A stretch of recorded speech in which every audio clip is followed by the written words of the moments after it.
Hi everyone, how are you? Good to see you.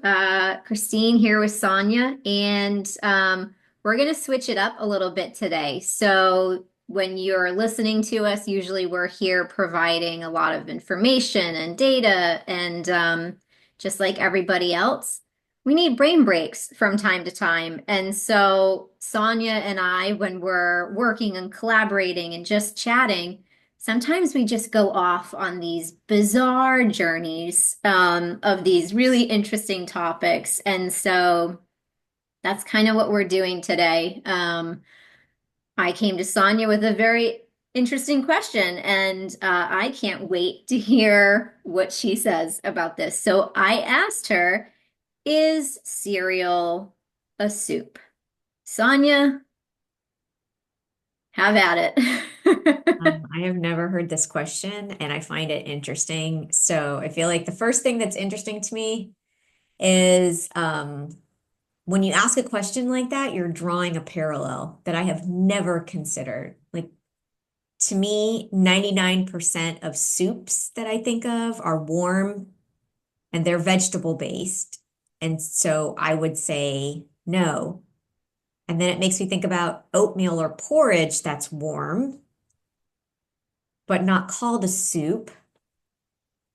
And then I think about how in college I consumed cereal without any liquid in it, so it's definitely not a soup. Um, and how a lot of people waste the liquid in it and choose not to drink it. So I don't think it's a soup. Um, so I feel like if I had to choose, I would say not a soup, but it's so tantalizing that it isn't called that. I don't know. What do you have an answer? I I don't know either. Um, I was eating a soup and it was getting boring, right? Because I had been on like day three and I can't eat leftovers that many days without getting a little bored of it. And so what I did was I took the soup and it now had very little broth because that's my favorite part. So I was leaving I'm like a child. I was leaving all the vegetables, okay? I took that and I put it on top of a big pile of rice. And then I thought, does this no longer make it a soup? What is soup? What is there a definition somewhere? I did not look this up. Shame on me. I should have. It was probably should have been the first thing I did. Now you're going to look it up. Yeah. What is the definition of a soup? And what is the definition of cereal? Does cereal have a higher, obviously, I think cereal maybe has a higher sugar content, but what are you seeing over there? I mean, it might have a higher sugar content, but it might not have a higher carb content once you put potatoes into a soup. And it's so funny because when I looked it up, soup definition cereal comes up on the search list before what is the definition of soup. So I'm going to click that one because it's more interesting. Soup definition cereal. Yes. Also, speaking of soups, my whole life I've wondered why cream of blank exists and how you cream a green bean or a piece of asparagus or like corn. It's like nut milk. Just it you can't milk the nut. And so just what are we making here? Where did this come about? And How do now you cream it? you're making me eat it or drink it. But the weirdest thing about the creamed cream of whatever, most people Yeah. don't drink it, they cook with it. Right.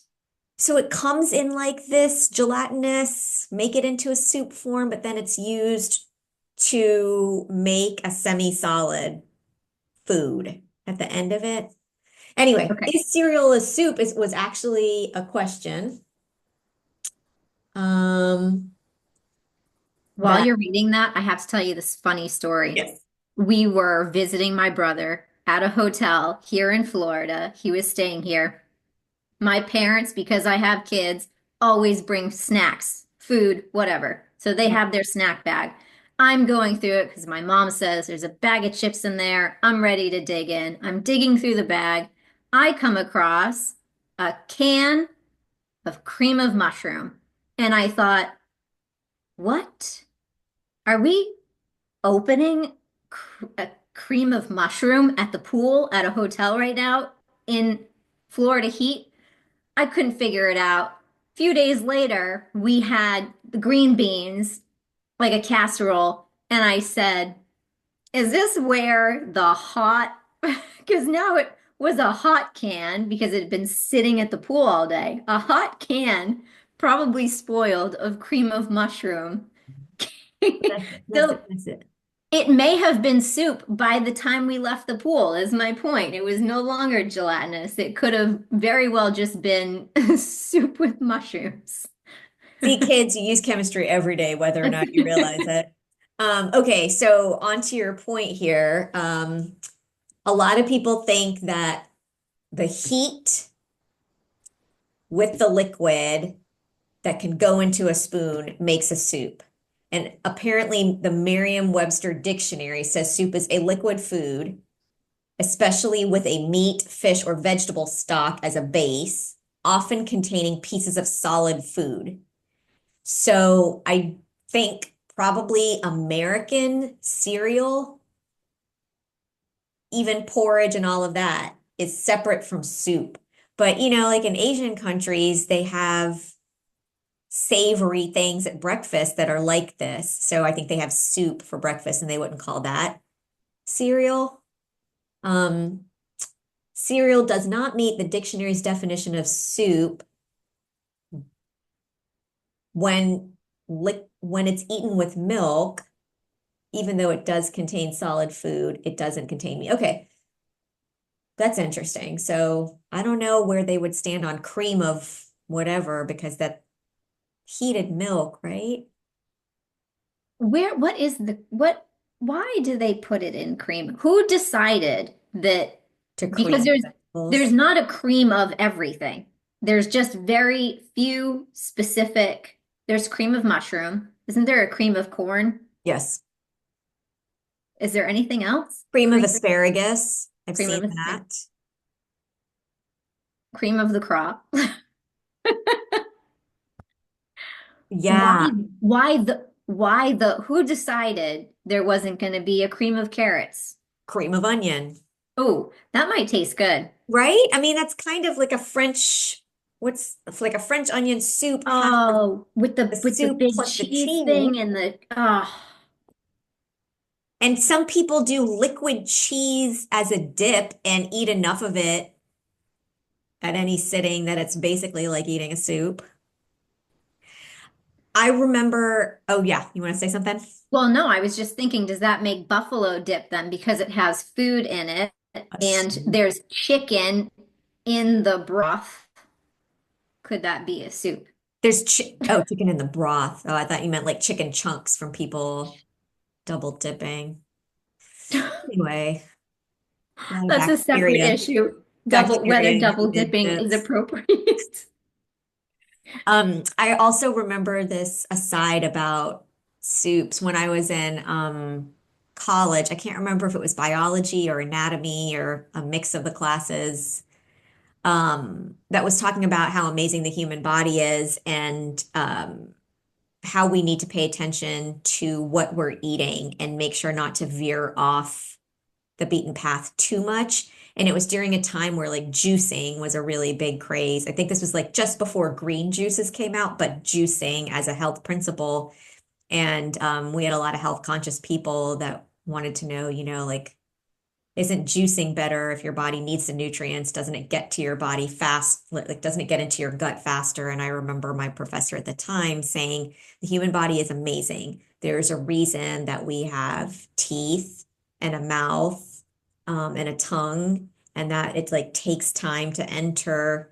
Like, don't make sure you use your teeth to chew food because there's special processes that make the absorption plus the removal of waste more efficient in your body. It's actually better for you if you follow the process that the anatomy leads instead of sticking the liquid form down right away.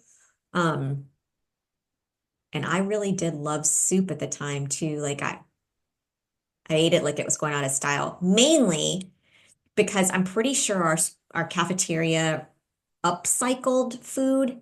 Like they would start with a chicken and rice baked dish, and then like a day or two later, it would move to like a rice pilaf medley.